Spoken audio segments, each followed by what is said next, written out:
Alright, so let's do this. So, Czechoslovakia. During the Great War, Czech troops fought alongside the Entente forces all over Europe in an effort to secure recognition for their nation. Their efforts were successful and Czechoslovakia rose from the ashes of the Austro-Hungarian Empire. Since their explosive entry into statehood, Czechoslovakia formed the Little Entente with Yugoslavia and Romania with the aim of suppressing Hungary's efforts to restore the Austro-Hungarian Empire. Although, as a resurgent German power grows, the political landscape of Europe is rapidly changing. So we begin with the Skoda Works, which gives us a 10% additional factory output. However, we do have a divided nation, which is recruitable population -0.5 and stability -20. Alright. I feel like doing a non-historical. Let's see what happens. And this is also going to mean that we can choose a little bit more creatively of what we want to have happen. We're going to get attacked by Poland, I know we are. Alright, let's do this.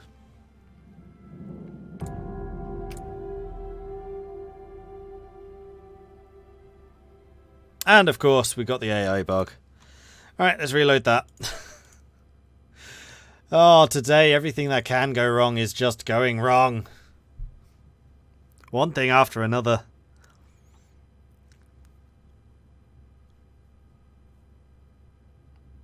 Oh, I forgot to set everyone to random, so it's probably a good thing that it crashed. We had the focuses turned off, but not random.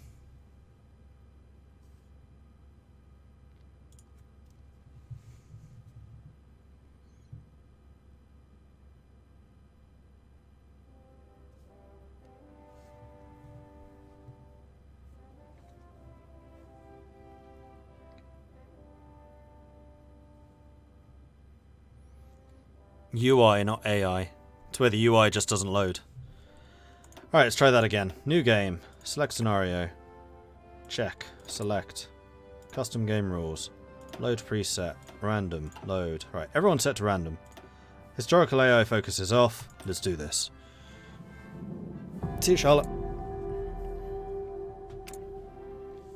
There we go, we have a UI. So the UI bug is when all of this stuff up here just doesn't appear. It's just blank. Huzzah! Grim, thank you very much for the Twitch Prime resubscription. Coming in with a 4-month resub. Thank you very much for that. Can we get Viking focus trees in Heart of Iron 4, please? I want to go plundering. Well, I guess you have, oh, what are they called? Norway, in, like, Kaiserreich, which I think have a couple of Norse things. I think Iceland might as well.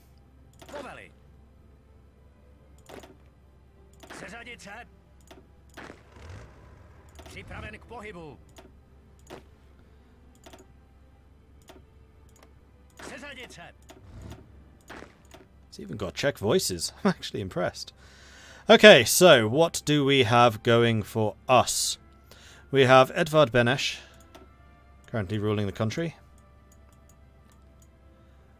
Industrial legacy will let us industrialize. We do need to choose whether we want balanced or pro-Czech. United population removes divided nation.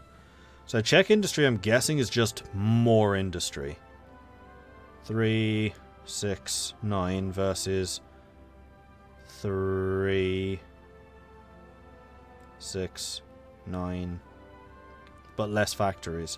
So this gives us, I think, 3 factories up front. This one gets rid of divided nation. We have a whole bunch of fortification things.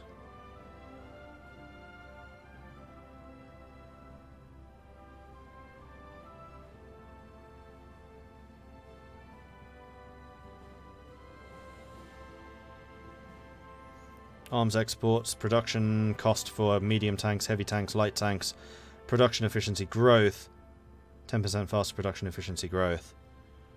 We might actually want to go dispersed, because we'll have really high production efficiency. And then the political direction, we can either go right, we can go democratic, or we can go left.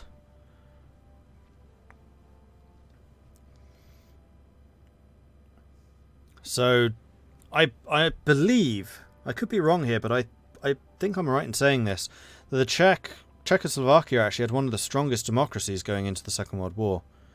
Like a lot of the other nations around them, Poland, Hungary, Romania, Yugoslavia had very troubled democracies, but somehow the Czechs just didn't. I'm kind of tempted to go democracy just to double down on that. Research speed. Jan Hus for the win. Oh, you can play as they're adding Hussites in EU4, which will be interesting. So Jan Hus will actually make an appearance. Strategic decisions. We need to do either German appeasement, trust in the West.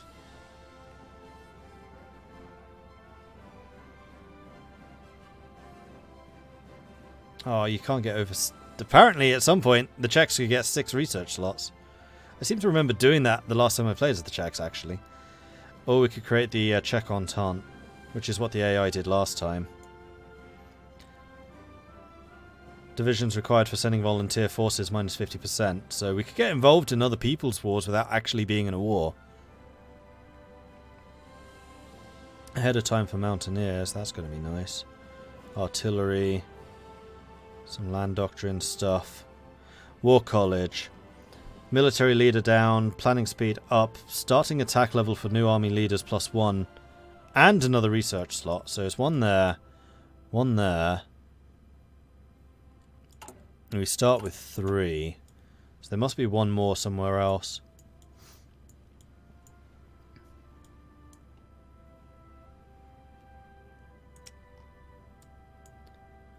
That's just research ability. That's a slot. That's a slot.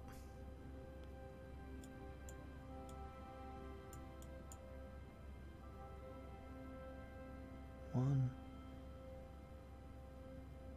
2. Must be another one somewhere. 3. So yes. It was at one point possible to get to 6 research slots until they limited it to 5.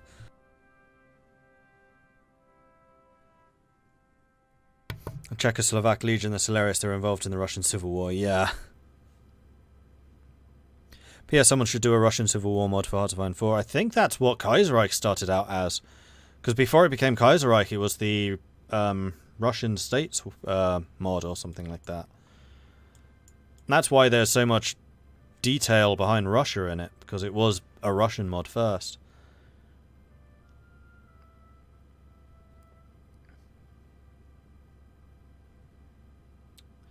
Light ships, cruiser, construction speed reduction. Right, what tank designers do we have? Here we go. Max speed and reliability. Reliability and soft attack, or Skoda as armor and hard attack. And considering how rare equipment boosting things are in vanilla, these are really good.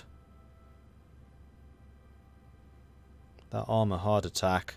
We could go for a heavy tank destroyer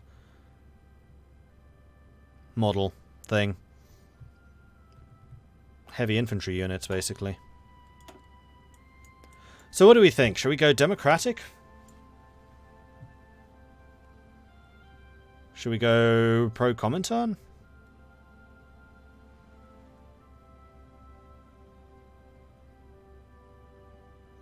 So Comintern is more manpower. Democratic is more research. And fascist is don't die immediately to Germany.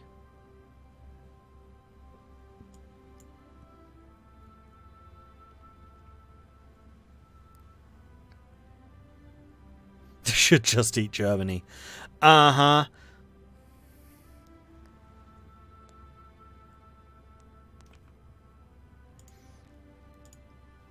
Alright, there's probably going to be 2 votes here, because we also need to work out what we want to do diplomatically.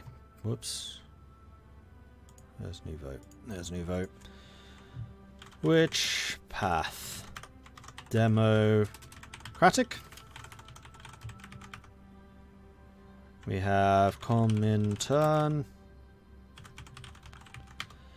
And we have fascist.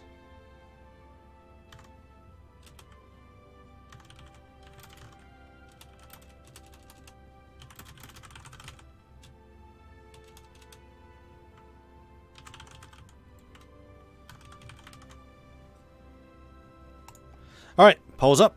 Vote, vote, vote. Get your votes in. Czech Legion, interfere in everything. Democracy, trust in the West. Yeah, something like that would be interesting. Huzzah! Ow! Thank you very much for the Twitch Prime subscription. Welcome to the Maudlings. Thank you very much. It's either ow or ow!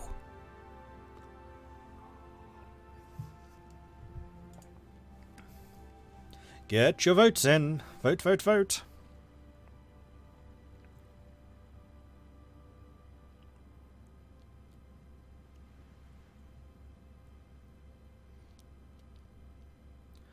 Do do do do do do do do do. Voting, voting, voting, voting. Yep. We definitely seem to have a very hardcore democratic leaning in Czechoslovakia. Living up to the very best of our democratic institutions. Because, wow, the Democrats are running away with this. Just 9% are saying fascist, 20% are saying Comintern, and a whopping 70% are going for democracy. And it keeps rising, 71.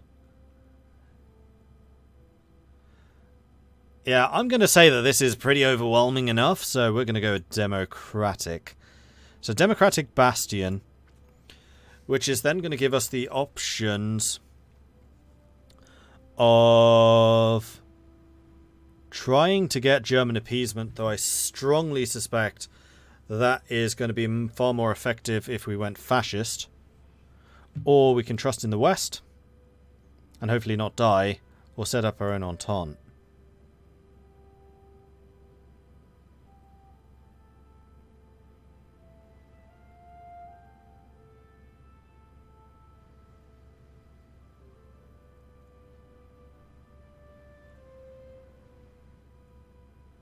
Yeah, trust in the West really is going to be a ton of science.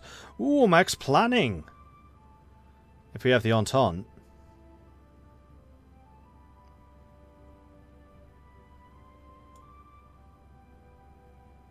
What was the other one? 1, 2, 3. We start with 3, so we can only get 2 of those. And we're already going... Oh, everyone can get this one.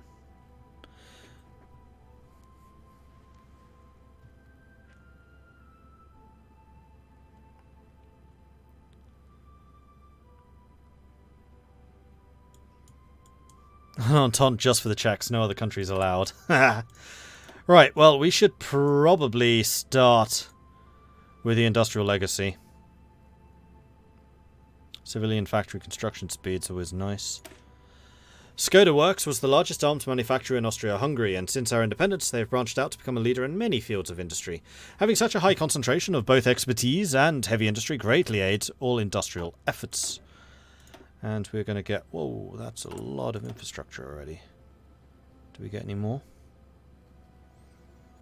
If we go pro-Slovak...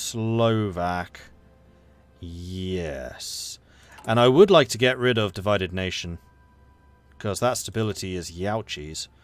So I think we are going to go this way. So we get 1 infrastructure in Slovakia. Carpathia. I think that's it. So how about we start out by upgrading Bohemia and then Moravia. Oh, we get oil. Nice. Okay, well, we start with 1936 tanks, which is also really good. Construction, production, and research. We are already making light tanks. I think... That's a funky looking gun. We want to continue that. Do we want artillery? How do our units look right now? Just infantry, nothing else. And then this is light tanks and cavalry. This is actually not a terrible tank division either. So those require just those 2 items. So we could just go more tank divisions. Am I weird for being a fan of Skoda tanks? No, because they were quite good.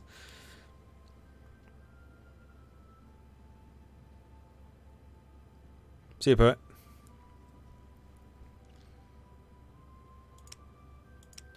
Could also get an air force, though. Oh no, we can get close air support. I think I'm going to get one close air support going.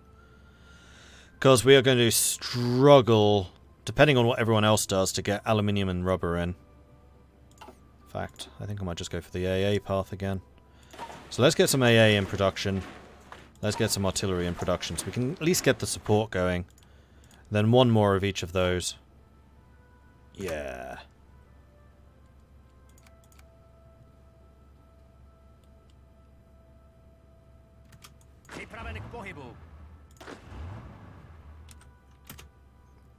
Then we'll train everyone. Right, generals. We've got Wojtek Lucha, offensive doctrine, fast planner, and then Józef Śnieżdarek. And I'm going to be horribly butchering these names. I'm very sorry, but Czech is not easy to pronounce. Max entrenchment, max planning. I like both of these. Oh wow, you have a really good attack. Okay, I think I am going to split you into offensive units and defensive units.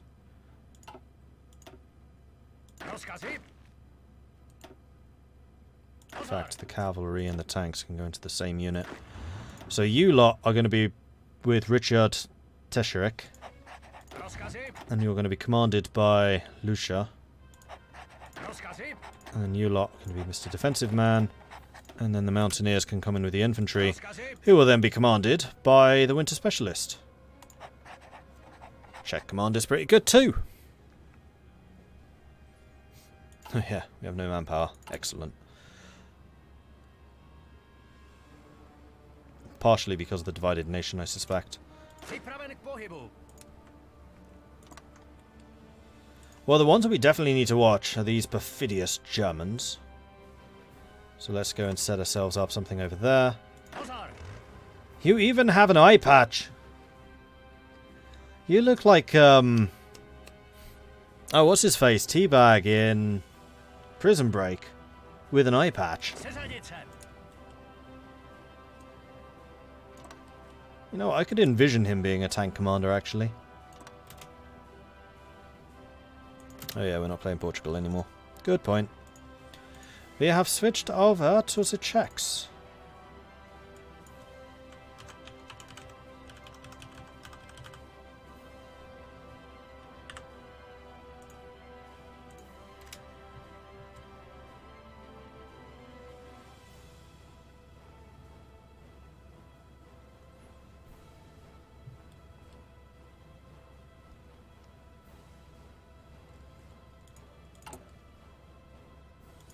And then we will need to think about which diplomatic direction we want to go.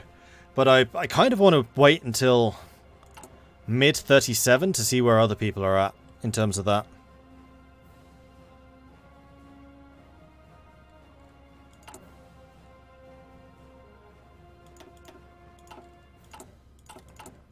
Ah. Oh, Slovakia is actually core. Alright, good. I thought we might have had to deal with resistance, but no, because this is Czechoslovakia, not just Czech Republic.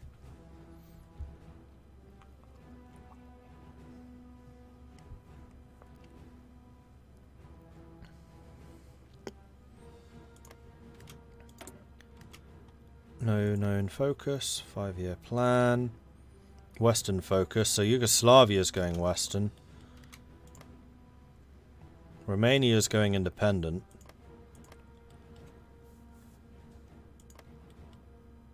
France is immediately going for the industry. Limited rearmament from Britain.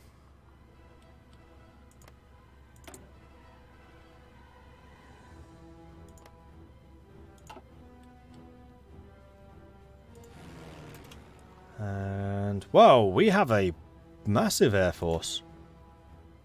Impressive.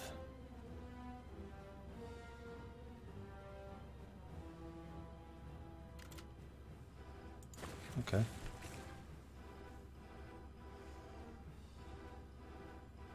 Is this historic or alternate? Everyone's on random. So we have no idea what's going to happen.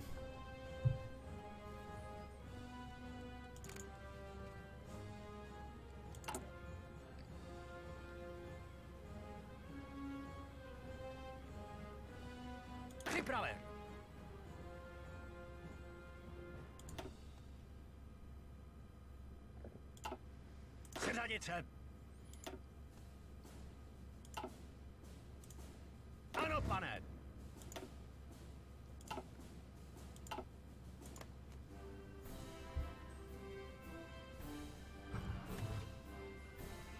How's that different from just alternate? Well, alternate in this perspective means you're forcing them to take the alternate path. With random, it means they could go historical, like mostly happened in the Portugal game. Alright, so Germany is going fascist, which means we do need to be worried about Germany. Then let's go down this path, because we need to industrialize quickly. Am I going to be building land forts? I will definitely be relying on the forts that we get for free. But yes, we probably should be.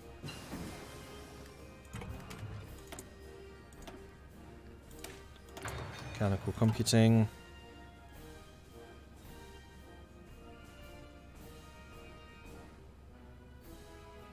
Does non-historic force an alternate path? No. Makes it more likely, or at least some countries will be non-historical, but it's still weighted to be mostly historical with a couple of differences. As opposed to random, where it's just like, who knows? Apparently. Ethiopia's capitulated April. That's a very early war.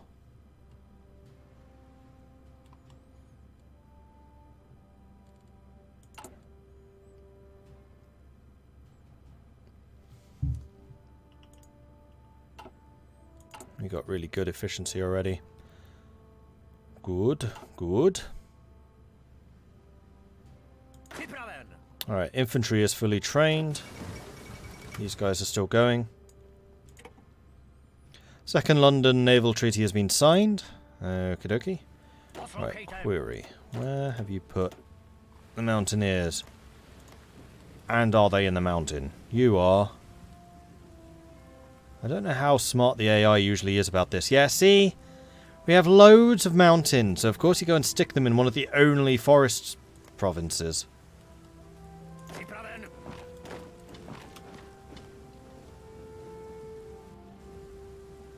I do wish the AI was a little bit smarter about positioning.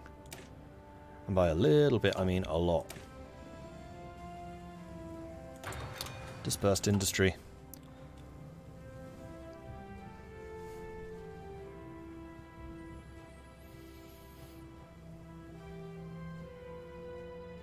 Random is no achievements, no. You can if you have it on non-historical. We have it non-historical and also random, which you can't. By creating a combined body of politicians from both parts of the nation, we can ensure that everyone can share equally in the industrial growth of our nation.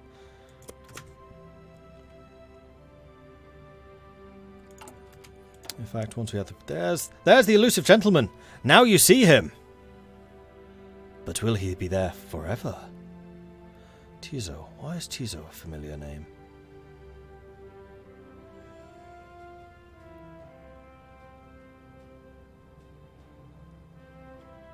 Why do I recognize that name?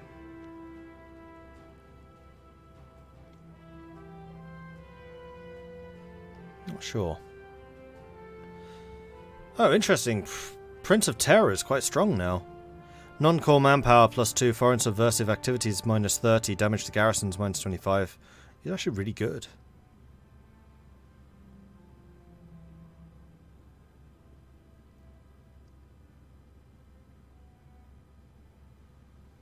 Eventually we'll probably get the elusive gentleman, but we won't need him for a bit. Which paradox changed the Kaiserreich event to integrate Austria-Hungary again? Before you could integrate it and get all the lands and the important cores, now you're going to get the Austrian cores and not Sudetenland or Bohemian lands. Just change it to add cores for what Austria-Hungary... Well, the thing with Austria-Hungary is that it was kind of divided. So having to deal with resistance in those states makes sense. I mean, you can still get the collaboration pretty high, I suspect. And Eagle Slayer, good grief. Thank you so much for that, Eagle Slayer. God save the Czechs. That's very generous. Thank you very much for that, Eagle Slayer. Really, thank you. That's crazy generous, actually. So thank you. Right, what do we want to get next? Great artillery? No, we want to do this. Which doctrine? This is either going to be mobile warfare or grand battle plan. Or rather, it's going to be mobile warfare if we go fully democratic, or it's going to be grand battle plan if we go little entente. So this is where we're going to need to make a decision.